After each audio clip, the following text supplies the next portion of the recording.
This is Aaron, and if you are watching this, thank you. Um, and if you're a returning person, I appreciate it. If you're new, hit that like button, subscribe, and follow and hit that little bell so that you get all the notifications of when we're doing things here. Um, Welcome to Let's Talk, and this is our second installment of this podcast. And this week, and it may not always be weekly, because I work a full time job and it's a little struggle sometimes to have the time to do these and get them posted and edited and all that stuff. So I do apologize if it seems a little long sometimes. But today, first of all, I'm going to give a little background about myself. I am I describe myself as a constitutionalist. If you watched my first podcast, you know that, um, which means that I look at everything according to the Constitution and how it was written, what it was intended, and how it all works out. So, first of all, I'm coming to you from a hotel room in LaGrange, Kentucky. So, welcome. And um,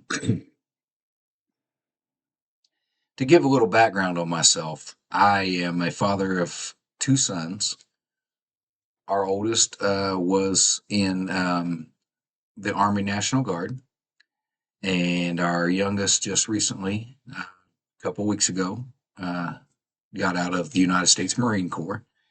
So I have given our country my two greatest treasures.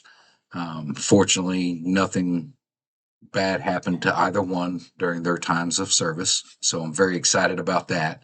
Um, but I'm also a very proud American.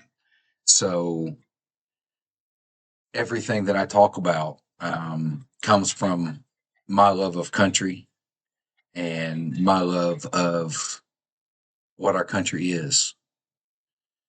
I know a lot of people historically have described the United States as a melting pot.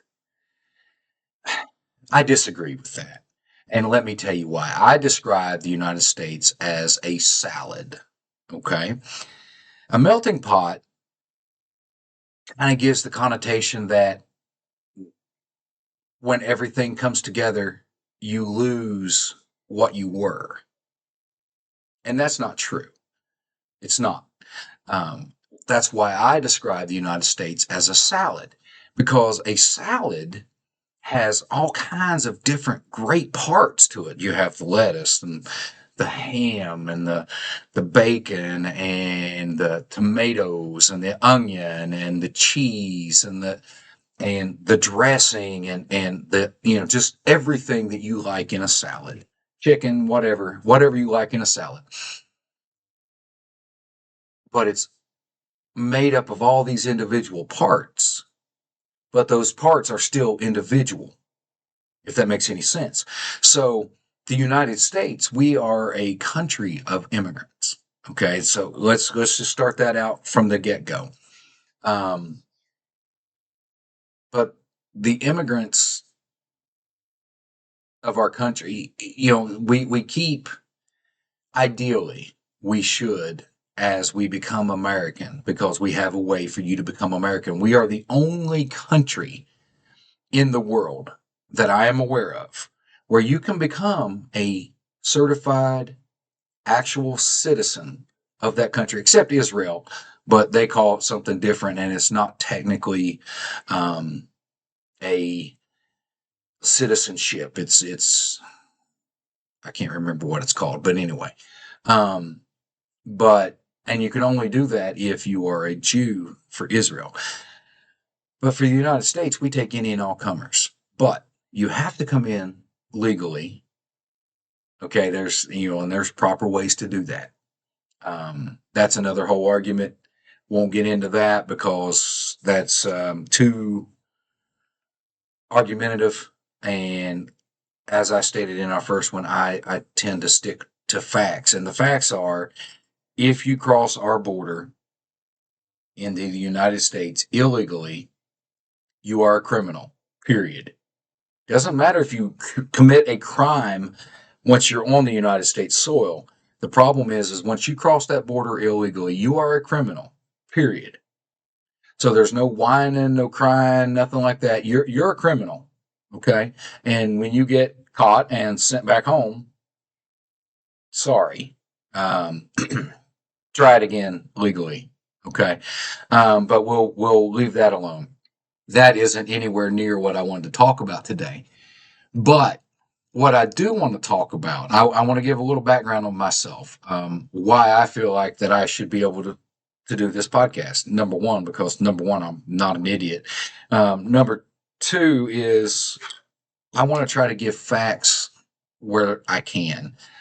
So if you want to hear me discuss something, put it in the comments. And if I don't know it, I will research it and I will put my links in here. There'll be links to the comments of things, to the stuff that I had to find online or research.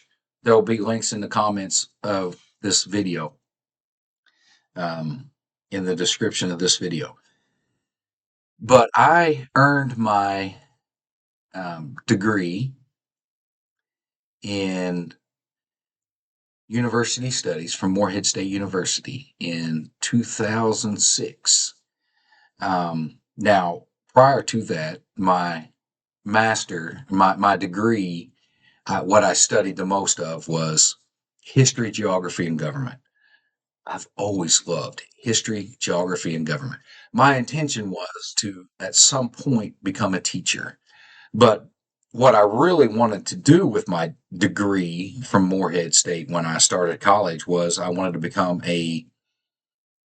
teach college, but I also wanted to be a contractor for the military and the CIA and the FBI, our governments like that. And the reason I wanted to do this because what they do before they send like our military to certain locations, they call in people that are knowledgeable in these areas and they have them, kind of lecture them.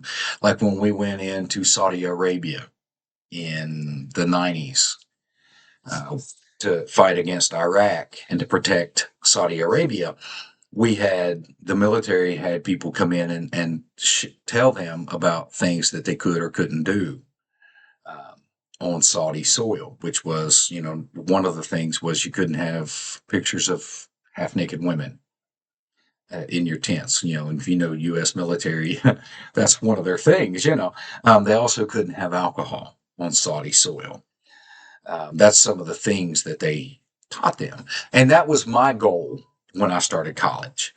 And then I fell in love with my wife. She wasn't my wife at the time. And we had two sons. So I changed my degree to university studies just so I could graduate. And then in 2017, I started a master's program with with WVU in communications, business communications, and earned that degree in 2 years, actually a little less than 2 years. So in 2019, I earned my master's degree in communications with a 4.0 GPA. All that time, I was traveling and working full time. So I'm not a dummy. Okay, so when I do this talking, I know what I'm talking about. I guess I should say. And what I don't know off the top of my head, you'll see me sometimes use notes, sometimes I don't. If I don't use notes, it's because I know it. I've researched it, studied it. I may not have the links to it because I am a prolific reader.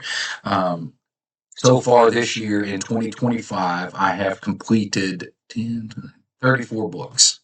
I currently have 35 and 36 going at this particular time. So um, I know a little bit about what I'm talking about. Okay. So what I wanted to, that was just a little bit of background about myself. I still travel. I travel about 49 weeks out of a year. Um, so you'll see hotel room pictures behind me most of the time. Do apologize, but it's really the only time I have to do that because when I'm home, I'm spending that time with my family. Um, but I wanted to give a little bit of background to some what I wanted to talk about today. And a lot of people may not know that the Constitution is not our first governing document. Yeah, we did the Declaration of Independence, but that was to declare our independence from King George and England. Um, that was not our governing body. What we did establish was what's called Articles of Confederation, and it was our governing body. But the writers, when they wrote it, realized and knew that it was a weak document for the government. It had no teeth to it, if that makes any sense. So um, the Articles of Confederation were adopted by the Continental Congress on November 15th of 1777. And it was in force from March 1st of 1781 until 1789 when the present United States Constitution took effect. So it worked for 8 years as our governing body, and it helped and it kept us together, but it gave us a way to go. But they knew at that point that the Articles of Confederation were weak, didn't give the government enough teeth, didn't give the country enough teeth, and it left too much open for other issues, for the states to do whatever they wanted to do at any time they wanted to do it. And the government was weak. Okay. Now, the United States Constitution was ratified in 1789. Okay. Um, and we'll go over parts of it from time to time. But what my focus is today and um, is part of why they felt that they needed a stronger federal government or a stronger base for the federal government. Um, but also to talk about a little bit about what's some of the modern day things that are going on. So as I go, I will be giving some background to some things going on now and all of that. But my main focus today, I want to bring up while they were debating moving from the Articles of Confederation to the Constitution. Okay. Um, they had people that were on both sides that said the Articles is all we need. And then there were people who was like, look, we need something stronger, a stronger document, something that gives each branch of the government, because the Articles of Confederation really doesn't go into detail.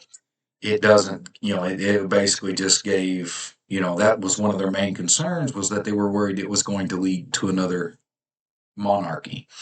And the Constitution was established to cut that and make sure that that wasn't what was going to happen. And they had some checks and balances. You'll hear that a lot. Three branches of the United States government. We went over that in our last one, the judicial, the congressional, and then the executive branch. But during this time of them discussing these, the reasons for the change from the Articles of Confederation to the Constitution, um, these people they would write letters to the newspapers, because that was the main communication. And the great thing is that people on both sides were very, very intelligent and very, very prolific in what they discussed. Um, but one of the papers I want to talk about is the Federalist number 57. And the Federalist were the letters written to argue for the Constitution. And then you have the Anti-Federalist letters. And we may talk about some of those at some point. But what I want to bring up today is Federalist number 57. And this one is is titled The Alleged Tendency of the New Plan to Elevate the Few at the Expense of the Many, Considered in Connection with Representation. And this was published in February 19th of 1788 on a Tuesday. The author was either Alexander Hamilton or James Madison. And these were argued in the newspapers of New York, which, went everywhere. And this letter, the Federalist number 57, mainly deals with the House of Representatives. And the Anti-Federalist comment in their letter was that the House of Representatives and Congress in itself would only benefit and would only benefit the elite of the country. Farmer Joe over here in rural Pennsylvania was going to have no representation, according to them. And Alexander Hamilton or James Madison, the author of this Federalist number 57, is arguing in this letter that the way they have it set up for the elections, that if they're not doing what you tell them to do, and what because these people were intended, and they do, and we as citizens of the United States need to remember this. The people in Congress work for us. If they are not meeting our wants, then we need to work to vote them out, plain and simple. And that's why they had it set up. The House of Representatives goes through elections every 2 years. A third of the House of Representatives every 2 years goes through an election. That's an opportunity every 2 years to change the complete focus and the complete manner of the government. So if you don't like the way things are going, start working now for those representatives that are coming up for election and work on getting them out. Change the seats. Change the outlook of the House of Representatives. That's how you do it. That's how it was intended to be done. Again, Constitution. But I'll read to you the first paragraph of this. It says, the third charge against the House of Representatives is that it will be taken from that class of citizens which will have least sympathy with the mass of the people and be most likely to aim at an ambitious sacrifice of the many to the aggrandizement of the few. Of all the objections which have been framed against the federal Constitution, this is perhaps the most extraordinary.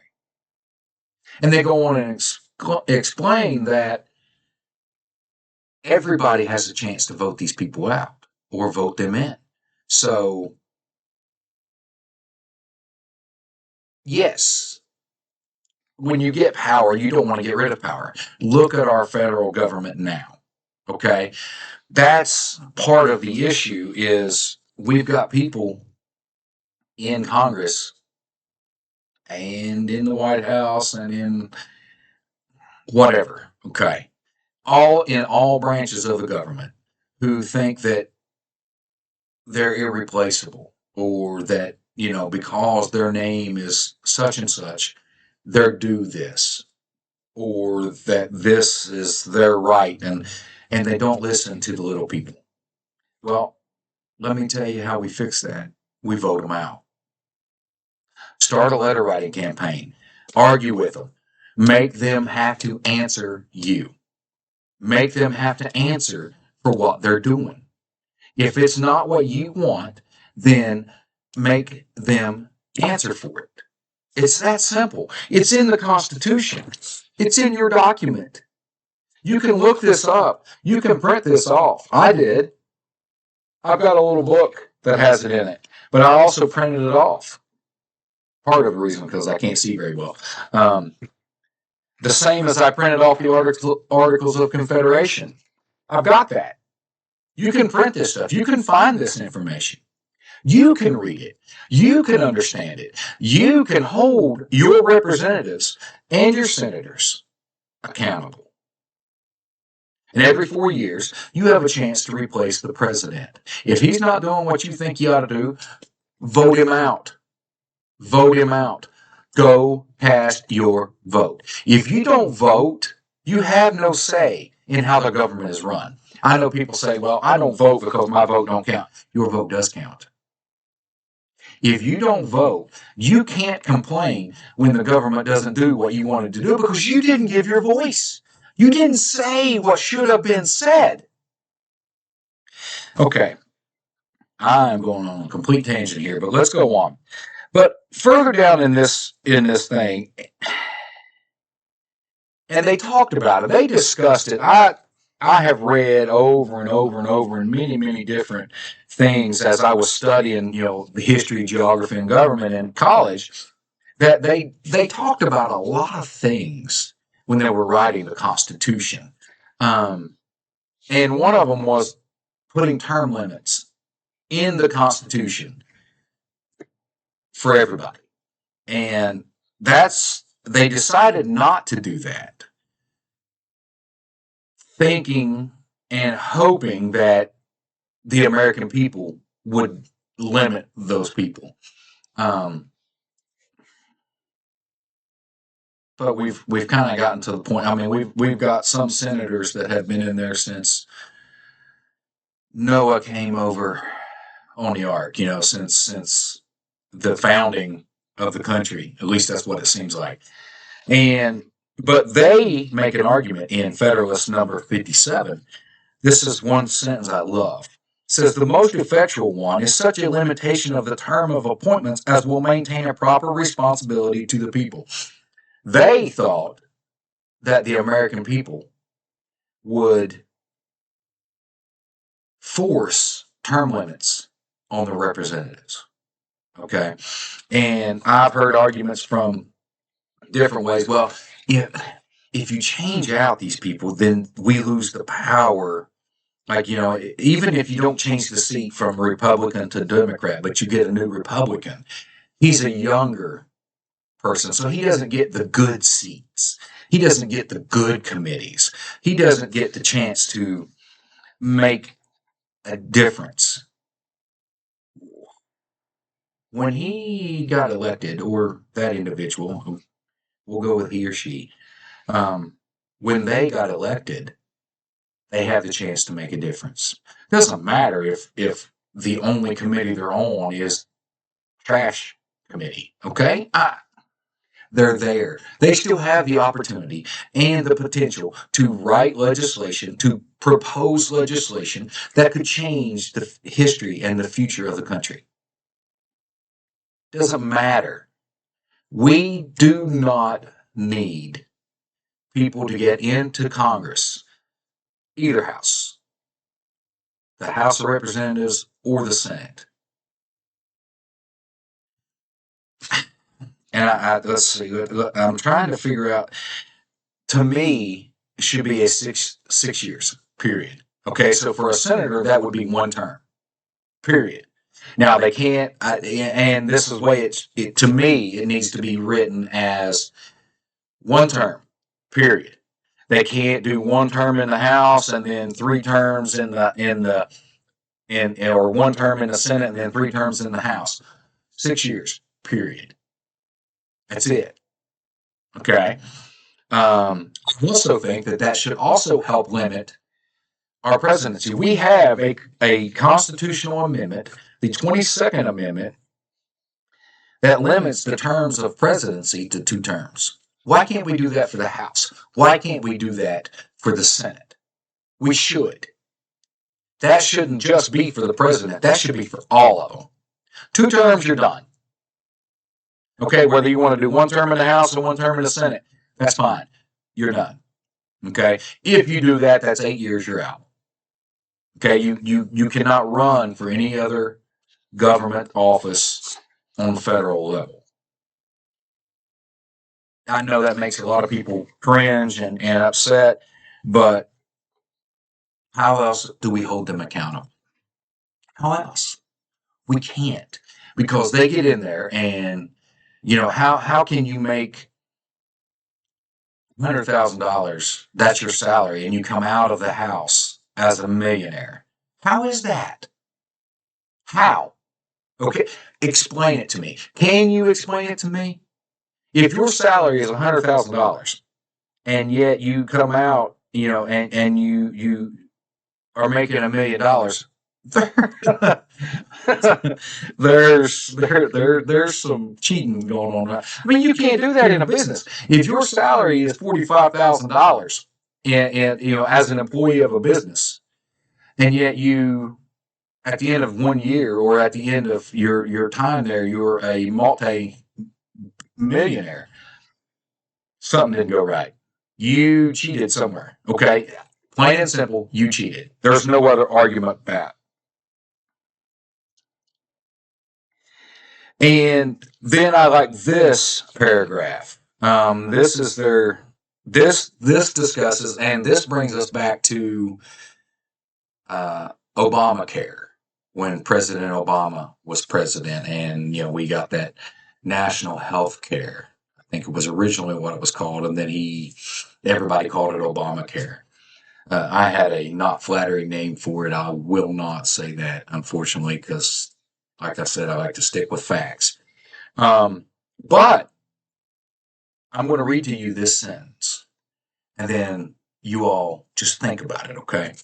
I will add, as a fifth circumstance in the situation of the House of Representatives, restraining them from oppressive measures, because they were worried about the House of Representatives levying laws and such things to oppress the people. Okay, that they can make no law which will not have its full operation on themselves and their friends, as well as on the great mass of the society. When they passed Obamacare, but they said they didn't have to participate because they were members of Congress. Do we all remember this? Do we all remember that? So they didn't do that. We should have voted them all out. Every one of them. Every single one of them should have been gone. Because they didn't follow. They were creating what they were worried about right here. They were creating a sense of we're better than you. And that's not what the House of Representatives was all about.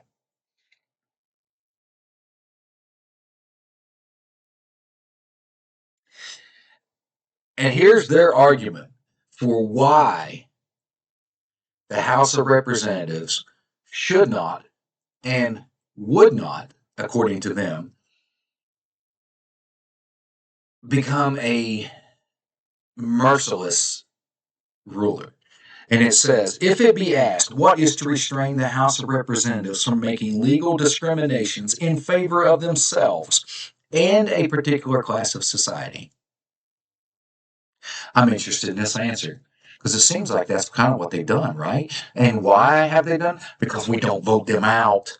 We leave them in over and over and over and over and over. They shouldn't. We should get them out. Okay? This person's answer, the author of Federalist number 57, which was either Alexander Hamilton or James Madison, I answer the genius of the whole system.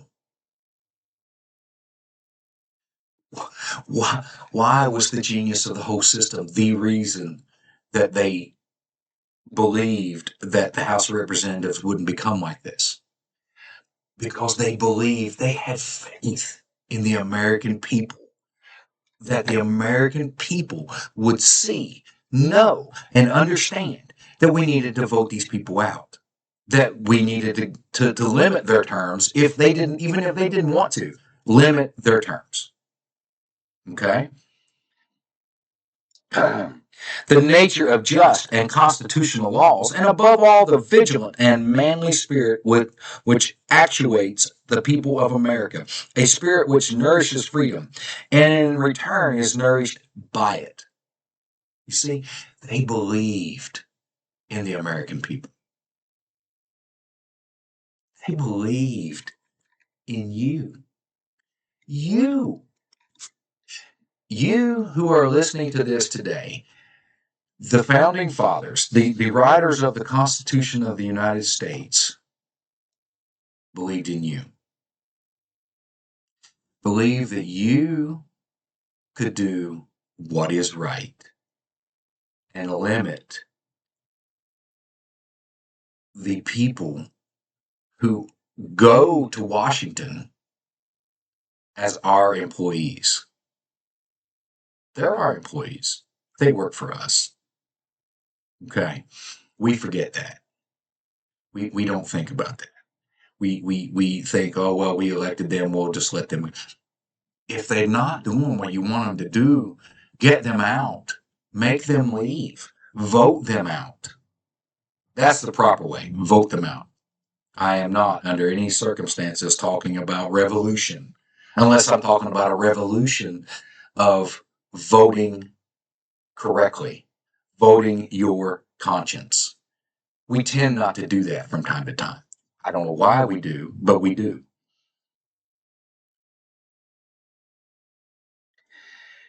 And then this is a really great one. I like this. This is a continuation of the sentences I read just a minute ago. If this spirit shall ever be so far debased as to tolerate a law not obligatory on the legislature, as well as on the people will be prepared to tolerate anything but liberty. Did you catch that? Did you catch that? What they wrote? Does that not sound so much like today? Like our present circumstances today? It does. It does. But they didn't stop there. They didn't stop there. Such will be the relation between the House of Representatives and their constituents. Duty, gratitude, interest, ambition itself are the cords by which they will be bound to fidelity and sympathy with the great mass of the people.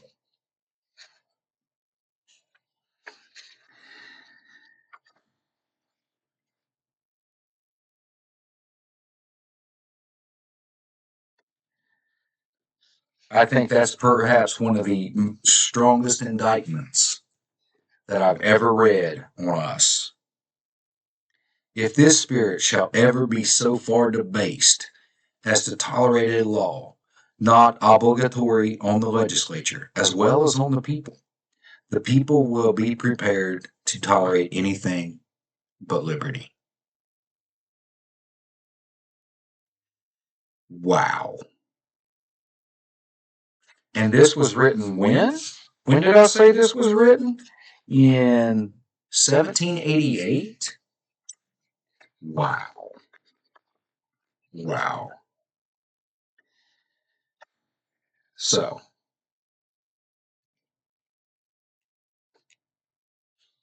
what have we figured out today? Today, because we don't take honest and true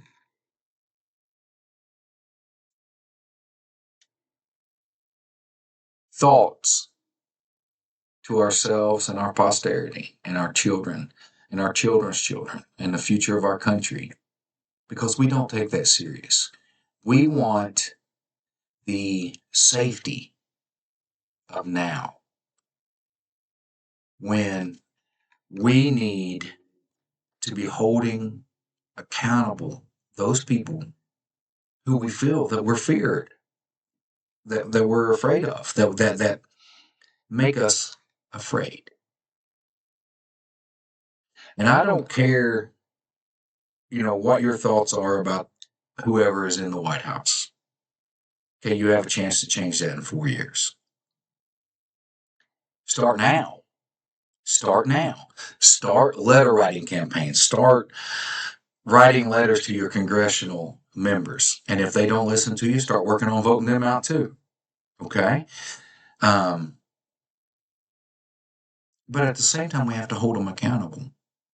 I mean, their thing was in the Federalist number 57, their whole intention with the Constitution was that Congress would not make a law, could not make a law that they couldn't be held liable for too.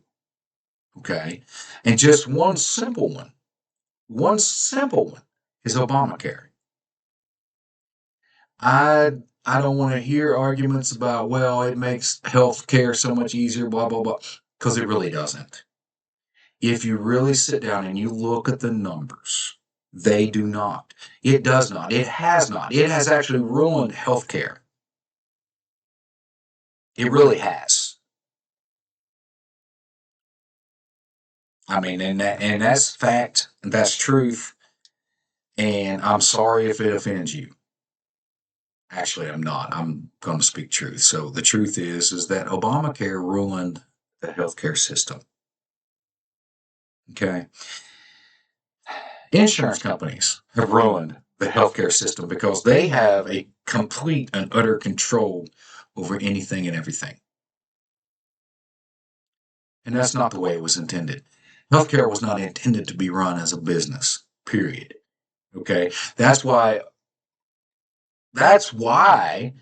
Obama and the leaders at that time during his presidency felt the need to try to pass this Obamacare and the universal health care, whatever it was called, whatever its technical name was, national health care, whatever, because they had allowed the insurance companies, and not just them, this goes way back, had allowed those insurance companies to get a stranglehold on healthcare.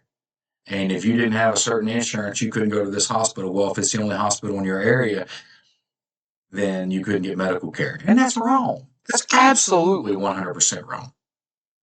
Do I think you should pay for your medical care? Oh, yeah. Should I pay for your medical care as a person who pays federal taxes? No. That's on you. The same way it is with student loans. You took out your student loans to go to college. That's on you to pay them back.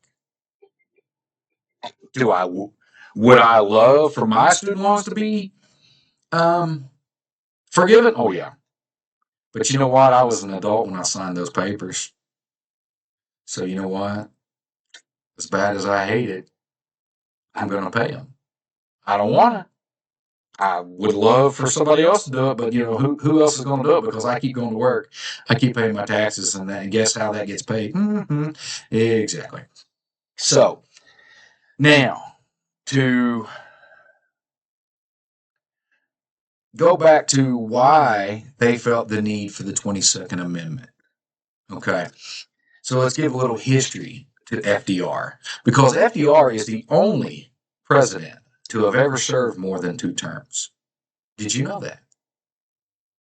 Did you? Okay. He actually served 4 terms.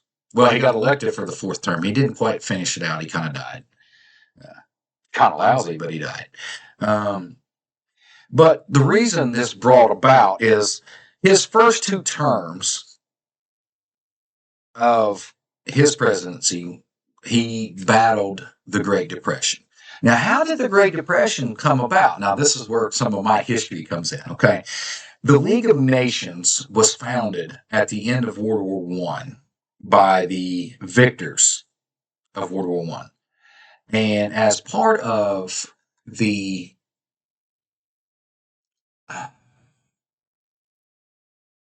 what they forced Germany to do was pay reparations to the victorious nations: France, Great Britain, and America, just to name 3 of them. The problem is that Germany, I mean, they had just lost a war. They had no money. But we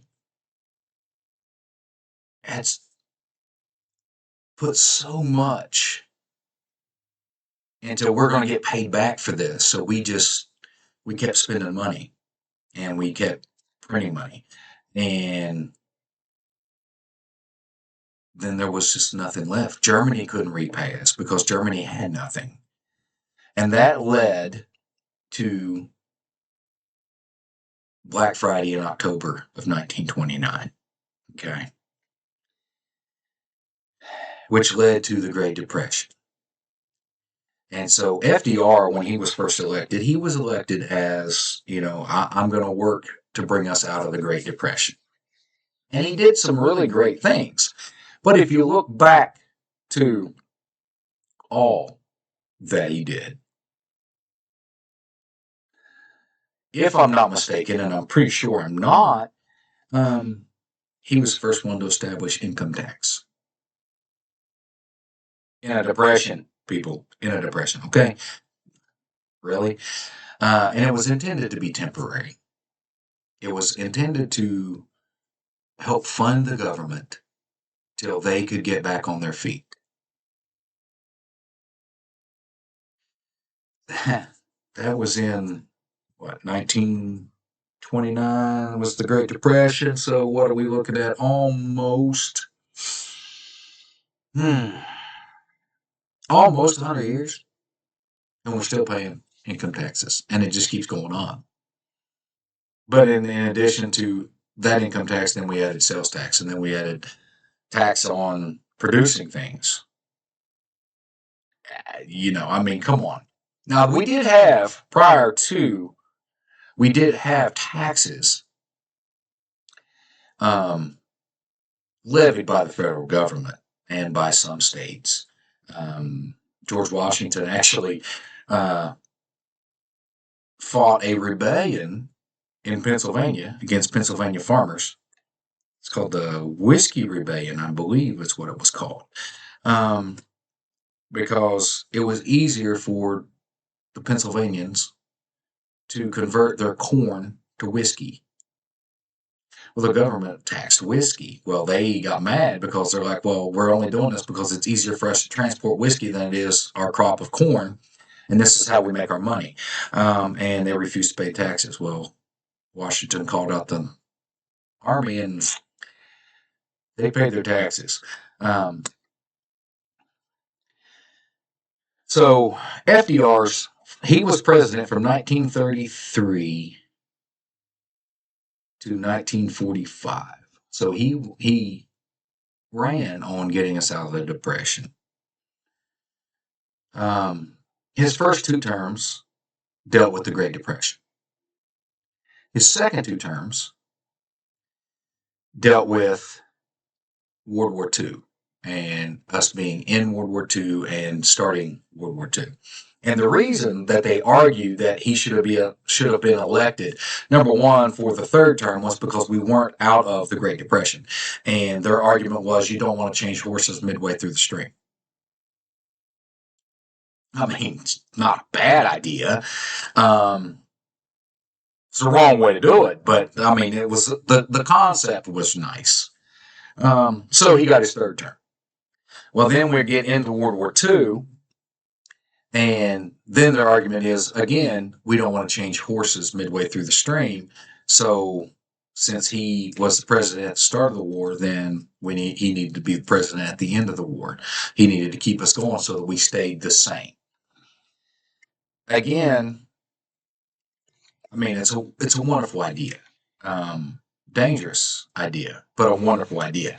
And the thought was, I mean, it was a good thought. It really was, because I mean, who really wants to start out a war in one form or fashion, and then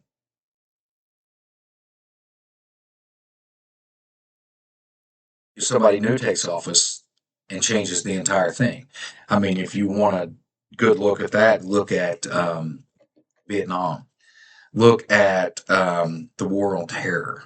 What recently happened in Afghanistan with the withdrawal that cost 13 service members their lives because we just basically just like, yeah, we're not fighting anymore. Had it. And we had men on the ground and women, men and women on the ground, and they died.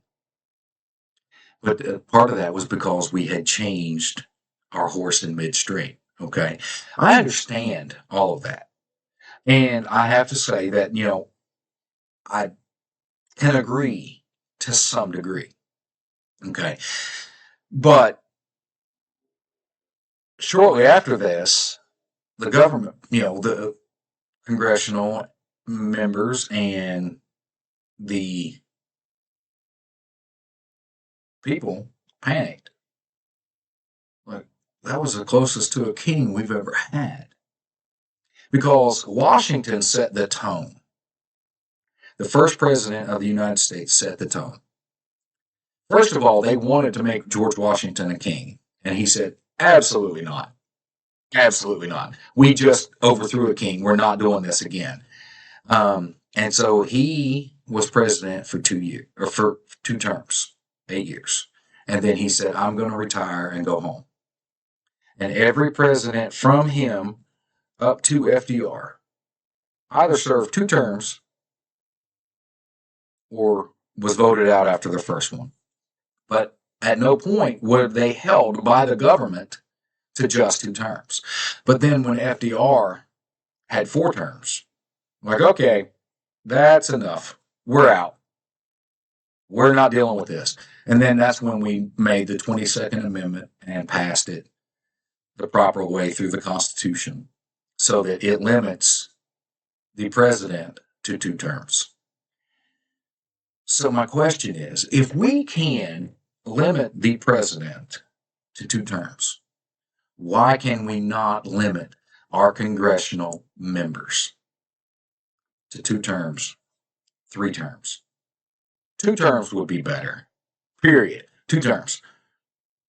1 in the House of Representatives, 1 in the Senate, or 2 in the House of Representatives, or 2 in the Senate. I don't like the Senate one being 12 years, but I mean, you got to set a number somewhere. And so 12 years is not like, we have one member, I think, has been in there 8 terms, 9 terms. I mean, 8 times 6 is 48. 9 terms is what, 54? I mean, oh, Lord. And yet we blame the guy in the White House when we've got congressional members that's been there longer than some of us have been alive. So my thing today is maybe, just maybe, we should start talking and pressing our congressional members to term limits, which is really hard because they're the ones that got to pass it, right? I mean, that would be like, you been working at the Ford plant and actively trying to bankrupt Ford, take away your own job. I mean, that's what we're asking, but that's what needs to happen. But the good thing is, we don't have to wait on Congress to do it. Because in the Constitution, we can ask for and we can demand constitutional conventions. Oh, did you know that? Maybe we'll talk about that next time. Okay. So and as a tidbit, something that I read somewhere and I can't remember where, but did you know we actually have constitutional amendments that are still being debated among the states because we haven't received the 5/5 or 7/5 or 72,000? I don't know. Whatever the Constitution says about it, I'm not sure right off the top of my head, and I don't figure we all want me to dig through that tonight. But comment. Let me know what you think. And give me some ideas of what else you'd like me to talk about. And thank you for listening to this podcast. And I hope you enjoy it. I really do. Tell your friends about it. Get more people to like it. I've got on this podcast, I think I've got 1 subscriber. Let's get some more. Come on. Come on. Let's bring this on, people. Let's bring this on.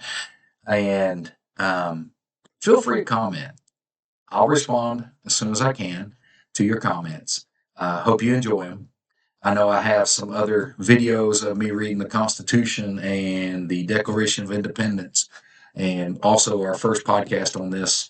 And this is our second one. So have a good evening. Have a good day. And remember, let's talk.